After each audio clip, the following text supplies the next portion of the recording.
Hey everyone, today I'll be sharing 10 hugely helpful tips you should know in The Division 2.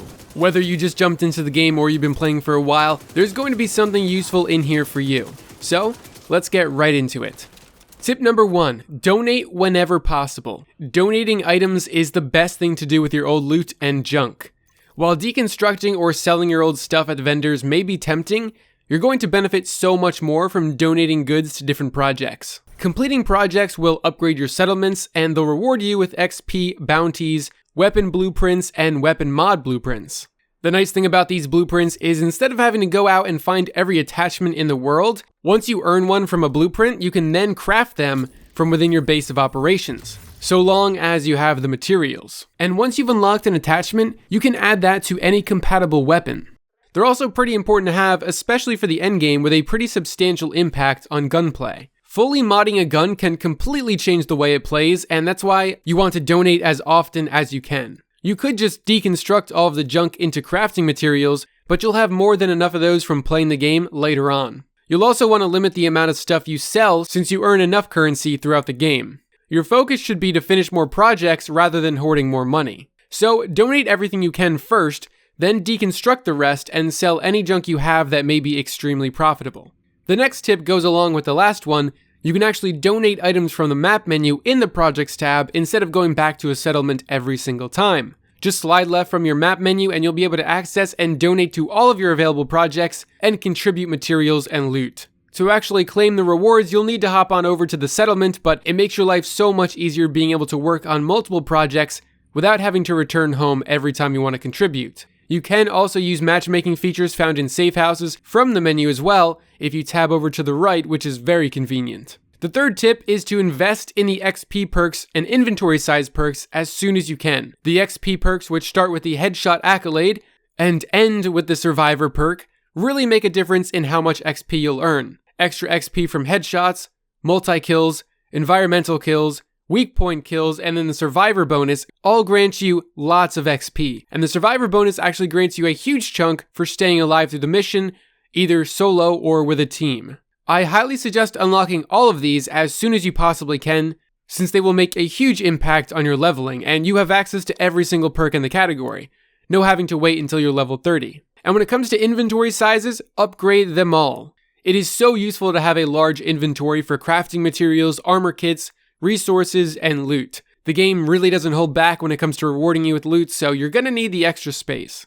Tip number 4 is to unlock the safe houses as soon as you enter a new district.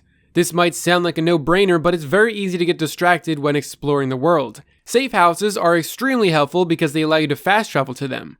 They offer a handful of resources as well for matchmaking, salvaging, etc. And once you access the laptop inside, they reveal all of the shade tech locations within the district, which is great to know ahead of time before you spend an hour exploring the area blind. The shade tech you collect allows you to unlock perks and different variants of already unlocked skills. Tip number 5 is you can change your inventory style to grid by pressing in on the left stick on Xbox. Not sure what button it is on the other platforms, but it's this prompt right here.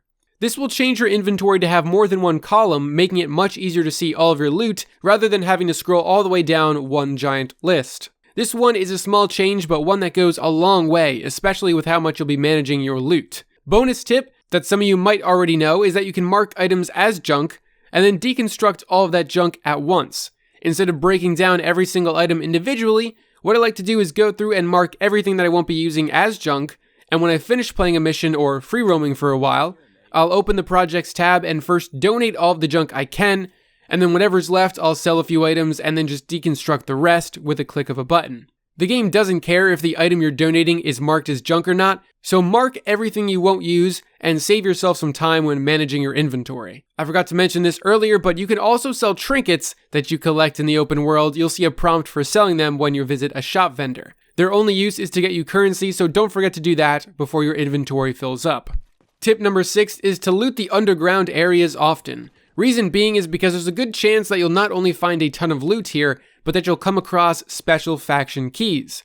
You can enter these underground spaces through the manholes marked on your map, and in a lot of these underground spaces you'll find at the very least 1, sometimes 2, 3, or even more, of little cabinets on the walls. These contain specialized faction keys, and once you acquire them, They can be used to open cases of loot in different missions. For example, if you get a True Sons key, it can be used to open a True Sons case that could contain high-end loot. These cases are usually found in control points, main story missions, and even in side missions.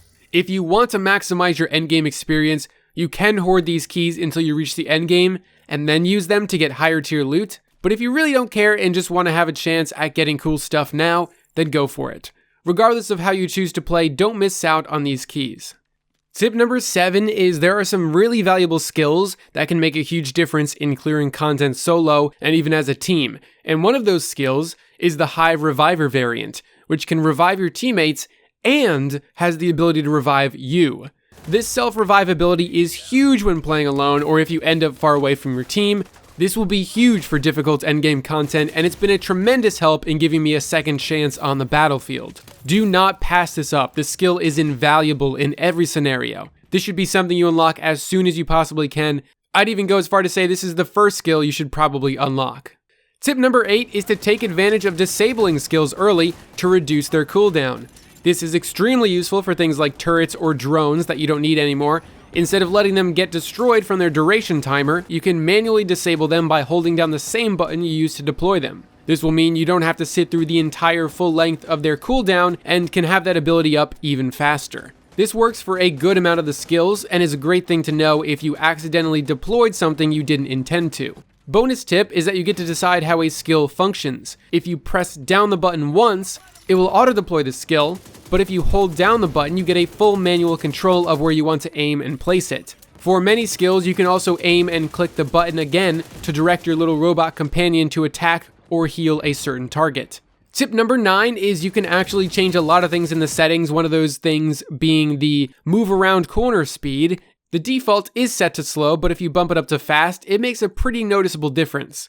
A big problem I had with the game during the beta was how slow it felt to move around cover, which using cover is a crucial part of this game. Some other settings include the ability to move and resize the HUD elements, which is extremely helpful if you have a hard time reading certain things because of their size, or just want to reposition stuff because maybe you're streaming. It's definitely worth spending some time in the settings to customize your gameplay. There's a whole lot here, and very simple stuff that can actually make your life a lot easier. And the final tip I have for you is to just explore. Explore everything and walk everywhere you can. It may sound obvious, but limit your fast travel and you'll realize how dense the map really is. There is so much loot everywhere, hidden every nook and cranny in this game, that one short trip down an alleyway could lead to a sea of loot caches. Fast traveling is helpful for getting back to base, but if you can, try and just walk everywhere. The amount of random events and loot you'll run into is pretty nuts. It's worth exploring every chance you get. There's hidden masks, keychains, collectibles, Easter eggs, and just a ton of secrets, materials, and loot in every district and even every mission. You'll find a lot of locked doors, some that require investigating and puzzle solving to open in a mission, so take your time. In fact, there's often times where you can find orange crates hanging around safe houses, and shooting these crates open can actually drop weapon skins and dyes. There's plenty of stuff to find, so keep your eyes peeled. And that's all I've got for you today. I hope you enjoyed the video, and thank you so much for watching.